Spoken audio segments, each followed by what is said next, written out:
What's up everyone, my name is John and welcome to This Week in Review.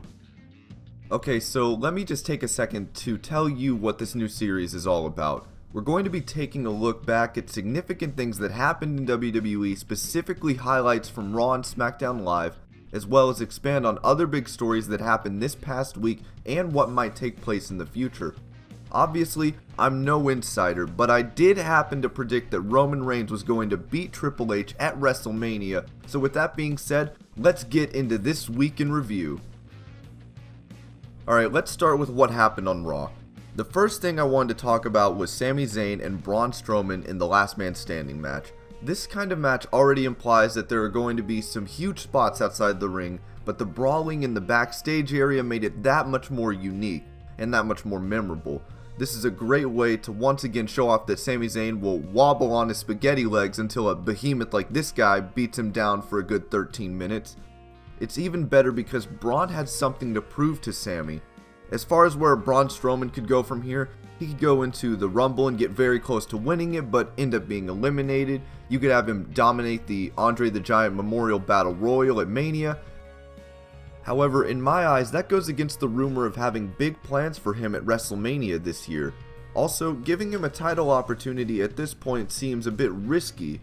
His work in the ring has improved since he first debuted, and it's always interesting to see what is next for Braun, especially now that he isn't being held back by the Wyatt family.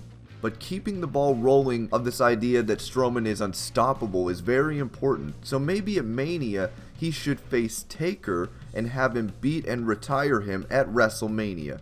Everyone will continue to see him as this unstoppable monster, and a story with the dead man is perfect because the creative team can have so much more fun with making Braun seem like a menacing force that might not be able to be beaten by anyone. Maybe except another person who beat the streak. I also want to talk about the whole Roman Reigns Kevin Owens feud. I wanted to actually get your thoughts on this as well, because every time I see that Roman is challenging for the Universal title, I forget that he still has the United States Championship that can only be put on the line when facing against either Kevin Owens or Chris Jericho, or both at the same time now. So on Raw, Kevin Owens and Seth Rollins had a match to determine who would be banned from ringside during the main event between Jericho and Reigns. Rollins won by disqualification after getting hit with the bell. Jericho ended up losing another title opportunity thanks to Owens, but now they get another shot together next week. It would be awesome to see Owens and Jericho become the US champ, then fight over the title at WrestleMania. Owens could be angry about losing his Universal title to Roman Reigns and possibly thanks to Chris Jericho, and Owens could want to take the US title for himself. Or, even better, we could see the US Championship defended in a tag team match. I love it, book it now. I'm really not all that sure where this story is going to go, especially with the possibility of playing hot potato with these titles between these three men. Roman Reigns has had 14 matches against Jericho or Owens out of the 18 he has had since the brand split. I don't think I can take too much more. Roadblock was not the end of the line. It was only the beginning. Now let's talk about SmackDown Live. Okay, I would like to take this opportunity to say that I love SmackDown and think that the product as a whole has been great, but I already have to deal with John Cena cutting the same promo every single weeknight. I can't stand it when that's all I hear about whenever I see Nikki Bella feuding with someone. Carmella just dissed Nikki about Cena, which was a great way to get instant attention and continue that storyline, but it's getting old hearing the same old shit about how your beauty will fade and John will leave you. I'm not even joking when I say that I would rather watch Total Divas, and that has nothing to do with the fact that I even enjoy Total Divas. Or Total Bellas. All ranting aside, something somewhat unexpected happened last night.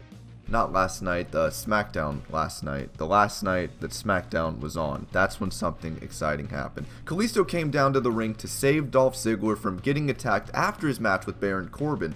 This led to Kalisto getting super kicked by Ziggler, to which the crowd was stunned. Sort of. There were reports initially during the brand split that Dolph could be turning heel, and there was even an idea of having him wear his Kent State jacket and be partnered with other collegiate athletes like American Alpha. Now it seems as though Ziggler will be turning heel and has already done so, which is great because it will give something for Kalisto to do and allows Baron Corbin to continue to vie for a shot at the WWE Championship. After kicking the Lucha Dragon, Ziggles went backstage to throw some stuff and also beat down Apollo Crews, who tried to reason with him. This is a great opportunity to refresh Dolph's character and emphasize the fact that he is the show-off by having him beat up everyone on the roster from bottom to top. This might even lead to a match with Dean Ambrose for the IC title, and this could even lead to a match between the two at Mania, or even a triple threat match also involving The Miz if he still happens to be chasing after the IC title by the time WrestleMania comes around. And that brings me to some of the big rumors and stories we've been hearing about throughout this week. One of the biggest came after New Japan's Wrestle Kingdom 11 show, in which people began to wonder if Kenny Omega would leave Japan to come work for the WWE. For those that don't know, Omega has been offered a job on multiple occasions and has declined them every single time. He even said building up to his main event match with Okada that he would rather be the best wrestler in Japan and never compete in the WWE.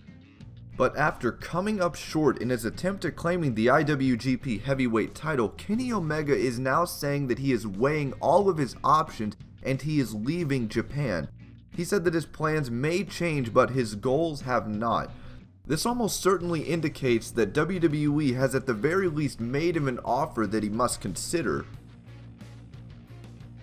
And this has been the Week in Review. I just wanted to say thank you for continuing to support this channel. If you have any suggestions or want to discuss something, let me know in the comments. Thanks again for watching Wrestling Hub. I hope you have an amazing weekend, and I will see you next week with another Week in Review.